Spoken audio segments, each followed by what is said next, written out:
This video is meant to familiarize the rider with the location of information and components on a RZR XP S.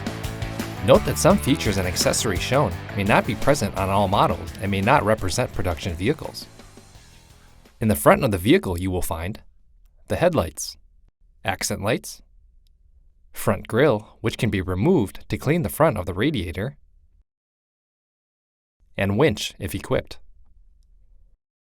Also, in the front wheel wells are tie-down points on each side and brake fluid reservoir. Moving to the front suspension, you will find the shock assembly with preload adjustment and compression adjustment, upper and lower A-arm,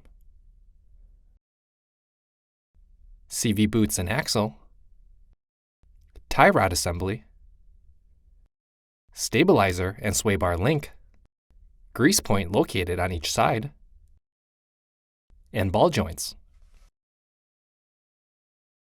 On the left side of the vehicle is the driver's door, which can be opened by pressing the latch button on the inside of the door.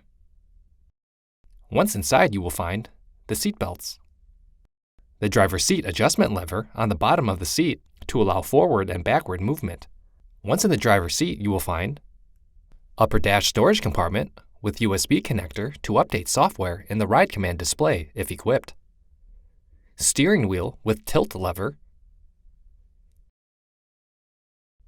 dash speaker if equipped, and diagnostic plug.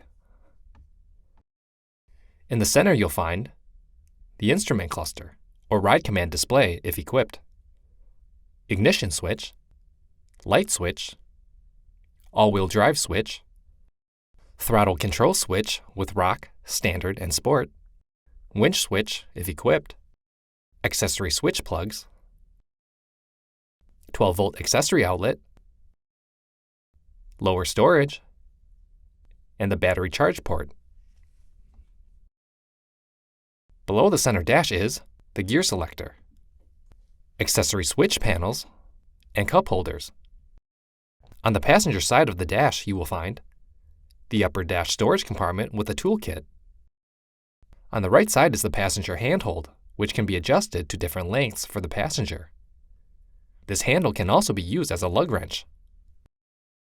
Next, you'll find the dash speaker, if equipped, and lower storage compartment. The passenger seat can be adjusted using the adjustment lever on the bottom of the seat to allow forward and backward movement.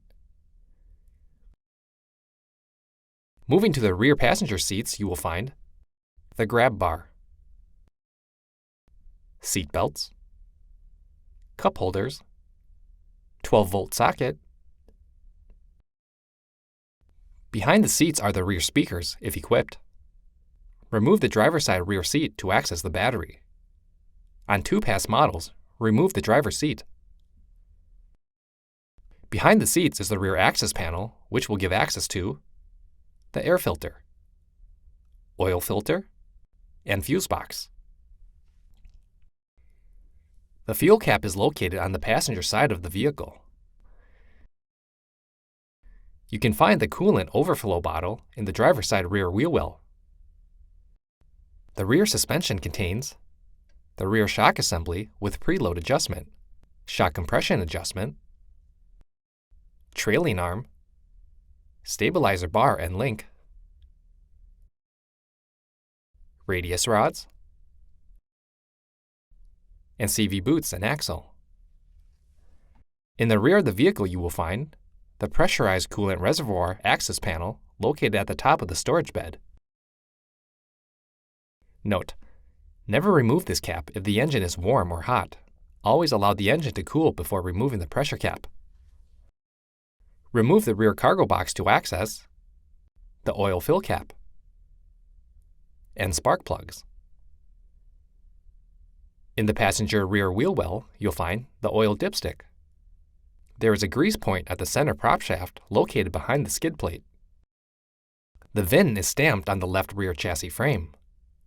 A VIN label is also located on the front right vehicle chassis frame. For more information, see your authorized Polaris dealer or visit Polaris.com.